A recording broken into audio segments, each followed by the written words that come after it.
It's got a whole bunch of different names. Conservation tillage, reduced tillage, min-till, and so forth. It's been around for quite a while. Back then it was about soil preservation, and a lot of cost and hassle to get it. Today, it's about successful farms. It's about paying off on the bottom line, right from the start. I wouldn't say a movement, it's farmers trying to lower their costs and still get the most amount of money out of your equipment and land. It's just evolution. It's about moving toward healthier farm operations, today and tomorrow. It's made a lot of farmers feel pretty good about farming, and they're here to tell you why. Whoever's going to farm this land after I'm done is going to have it in the best shape possible, and I'm pretty confident of that. Bonus, a couple of new plants. I know that we're improving the land, and we're reducing the risk for soil erosion, and that makes you feel pretty positive about what you're doing. I believe it's something that's born, it's in your blood, because anybody off the street wouldn't take a pile of money, throw it into the dirt, and expect to get a return out of it.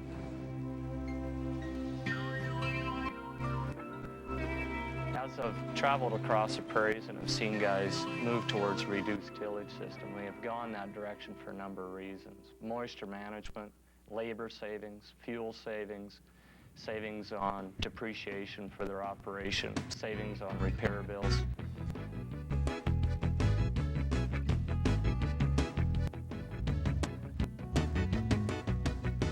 Just the cost of diesel fuel and things like that too. It's economics too. If it costs me $5 an acre every time I come out onto this field, one sounds better to me than 3 or 4 times, We're going to seed about 2,000 acres this year, so you do quick math, 2,000 times $15 is a lot of money. We were conventionally tilling, run 2 4-wheel drives and putting on $500-600 a piece between the two of them, and which of course took 2 operators. Now we run 1 tractor and put about 200 hours on it. In terms of fuel, we probably dropped our fuel bill into at least a third. Conservation, certainly that's part of it. We're conserving our equipment by not using it nearly as much as we used to.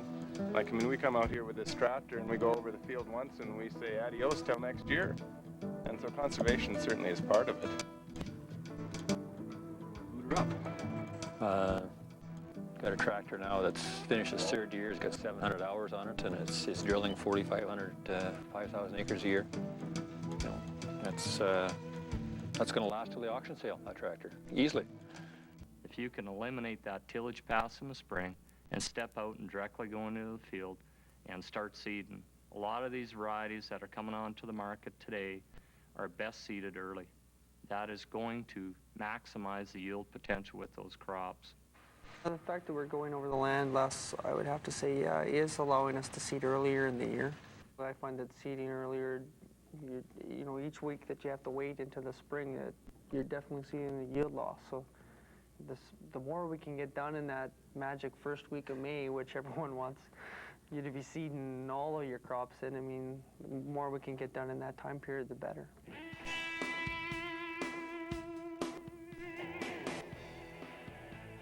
Be seeding more acres just because you don't have all that tractor time tired of it. It's just easier to seed more acres, and so if you have land available to you through rent or purchase, it's easier to spread out the cost of your equipment over more acres. So if you've got a chance to do more acres, that's certainly a big economic plus.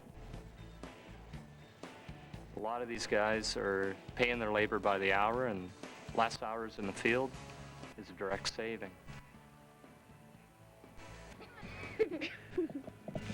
Would you kids like to plant a couple rows of sunflowers? So let's put one right here like this, okay? Okay, now can you put it in there? Good boy. It's, major time savings, not only for, other work, but, yeah, I mean, for leisure too. It's nice that, you can have outings with the family and not always be saying, well, I gotta go, I gotta see it, I gotta do this, I gotta do that. I mean, it's, that's really nice. I didn't like the fact you spent days and days just riding on the tractor doing the same field. I get sick of looking at the same field after a while. Just your own time instead of 300 hours in that tractor every year, you're down to 100 hours. Well, that's 200 hours where you got that time to work with your cows or your family.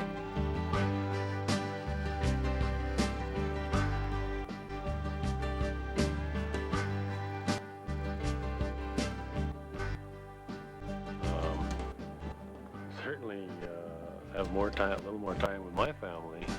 In the summer, I'm not out cultivating the land and have a chance to go camping or fishing or for at least a month in July instead of worrying about the weeds in the field. And others can see that. You can change over the structure of that soil to the point where you have a lot more moisture holding capacity in that soil. Can just reduce the risk in your operation.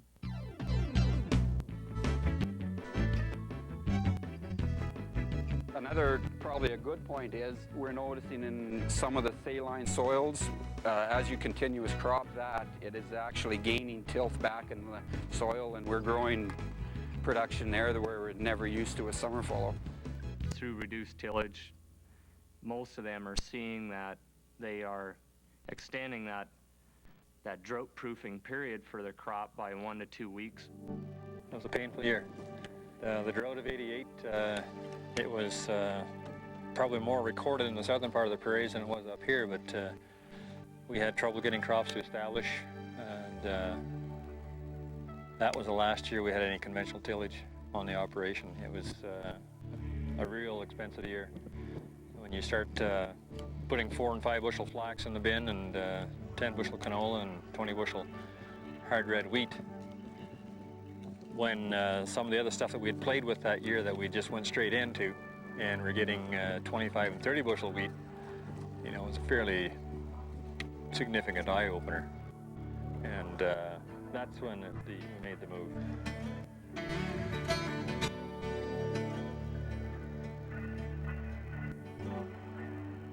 Another benefit is water utilization. I think that we use every drop of water that lands on our fields. I can't say that I've ever seen water run off of my fields in the last 2 or 3 years, even in a real heavy downpour. And we're not tilling, so that when we go in there and seed, everything that has been put there over the winter is still there and we utilize it. I think that's probably maybe the biggest advantage, because water is our limiting factor in most cases. There's a lot of myths about what's going to happen to your soil, what kind of changes are going to occur with your soil when you go into zero-till. I think less so now because so many people are doing it. But for instance, there was a concern that you develop a hard pan when the opposite is true. Actually, the porosity is much greater with the soil. And on the zero-till versus conventional till plots that we have, for instance, it's night and day difference. The zero-till land just soaks it up. And we could see that as well just after a hard rain in the area, where we would have less ponding on our land compared to neighbors. Since we've been reducing tillage and now we're into a zero-till system, over the last 15 years we've seen our organic matter go from an average of 2% to an average of 3.5% to 4%.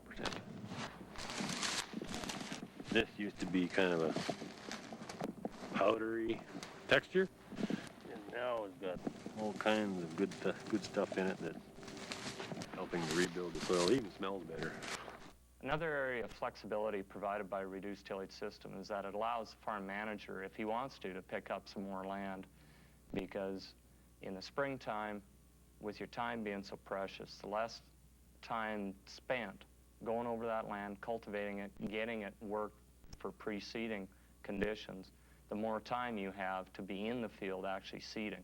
See a way to reduce spring pressure on seeding and possibly gain some yield benefits, and I think for some guys and myself and not excluded. I think it's another way to expand acres and grow more, take on more land. If you can get rid of some of that spring pressure by incorporating a fall-seeded canola, and if you go across the road, you'll see some winter wheat and early spring-seeded barley. Possibilities are endless to expand your seeding time and as well harvest time. I mean, if you can gain 3 weeks at harvest of better weather, better harvesting weather, better grain drying weather, I think it's just more money in the pocket here. For people looking to make the switch to reduced tillage, the amount of information that is available today is just tremendous. You look at the people that were making that switch over 20 years ago, and they are truly pioneers. But today, the information that is available is well documented. There's way more information out there. There's easier ways of getting the information. There's always new stuff to learn, but it's for sure easier now. You know, I don't pretend to be an innovator in this thing at all. I'm trying to be the world's best copycat, trying to do what other guys have done, you know, and put all the pieces together. I think it's an easier step now just to jump right in. One of the main reasons, though, is because of Roundup. Roundup prices came down and made it more economical to challenge the weeds. So I think that's one of the keys, is using Roundup to the system these days, and fuel prices as well. When the fuel prices stay up, well, would you rather do put more hours on a tractor or go fishing? Dad, are you gonna be a movie star? Am I going to be a movie star? No, I don't think I'll get into that end of things.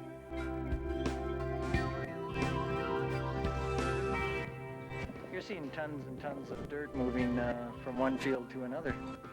Oh, there's a vast relief when I can stand in a field like this and know that I've got the ability to maintain the soil structure in place.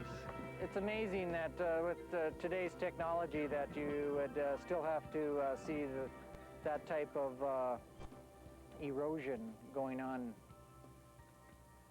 The seed technology, chemicals, fertility technology, as well as machinery technology has come a long ways over the past few years, which has allowed people to step into reduced tillage with a lot lower risk and to make the changeover a lot more quickly as well.